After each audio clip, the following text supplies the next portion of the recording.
Hi, I am going to look at component 4, which is collaborating with families and community. For the first project, I really went to a variety of meetings. One of which that was really interesting to me was the Facilities, Finance, and Audit Committee. A couple board members stand on there, and then it's obviously open to the public.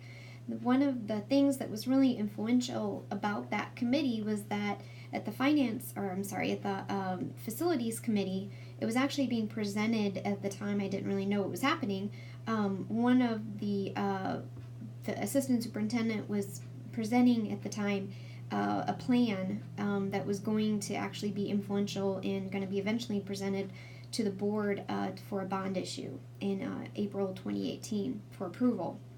And so it was really interesting to see how the different community members and board members really felt about that issue.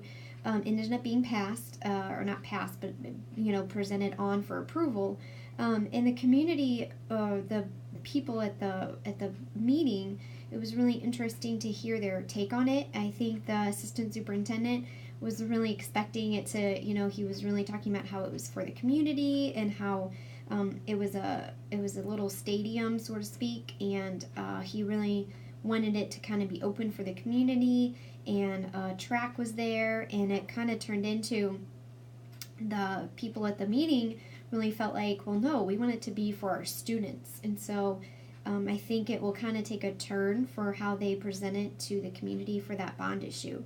And so it was interesting to see at that meeting how he presented it one way, and then suddenly I think it will take a turn and kind of influence how they present that for the next, for presenting it to the community for that bond issue.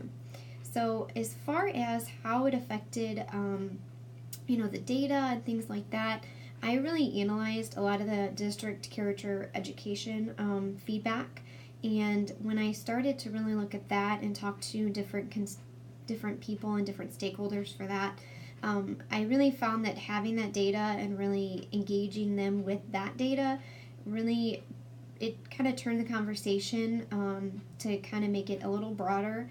I felt like when I didn't have data in front of me to have those conversations, it didn't really guide the conversation. So I think that what I learned is that when you have information, factual information, if you want to really have those conversations, it's important, because I feel like otherwise people get kind of self-absorbed, so to speak.